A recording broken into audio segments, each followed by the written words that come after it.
பொதுவா சில பேர் இதை பேசுறாங்க, சாட்டையால் தான் தாவேக்கா ஜெயிச்சிருச்சு, அவர் பேசி பேசி பேசி பேசியே தாவேக்காவை ஜெயிக்க வச்சுப்பாரு. நான் 2024 ஆரம்பிச்சு 2026 2 வருஷம் நான் இல்லாம வாயில பிளாஸ்டிக் போட்டு ஒட்டிட்டு எங்கேயாவது அர்ஜென்டினா பக்கம் போயிருந்தேன்னா தாவேக்கா தமிழ்நாட்டில் ஆட்சியே வந்திருக்காதுல.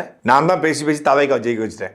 சரி, நான் பேசினதுனால தாவேக்கா ஜெயிச்சு 108 தொகுதியில் வென்றுச்சு, 116 தொகுதியில் தோத்துருக்க. என்னால தானே தோத்துருக்கு.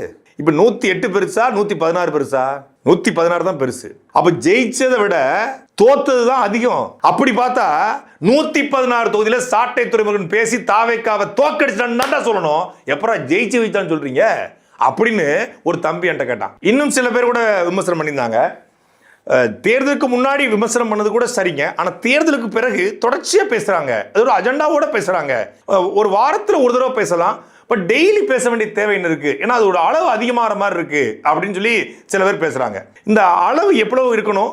அது மீட்டர் இருக்கணுமா, இல்ல அடியில் இருக்கணுமா, இல்ல சென்டிமீட்டரா, இல்ல சென்டா, இல்ல ஏக்கரா, ஹெக்டேரா அப்படிங்கிறத சொல்லிட்டீங்கன்னா அளந்து நான் பேசுவேன்.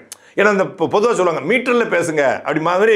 நீங்க என்ன மீட்டர்னு சொன்னீங்கன்னா அந்த மீட்டர்ல பேசலாம். என்ன பேசணும், எப்படி பேசணும், எதுல பேசணும், எந்த வழியா பேசணும், எங்க உட்கார்ந்து பேசணும், அதையும் சொல்லிட்டீங்கன்னா நான் பேசிடுவேன் எசமா. ஏன்னா நீங்க எல்லாம் சொல்லி தானே எசமா நான் பேசிக்கிட்டு இருக்கேன். அதனால நீங்க சொல்லி பேச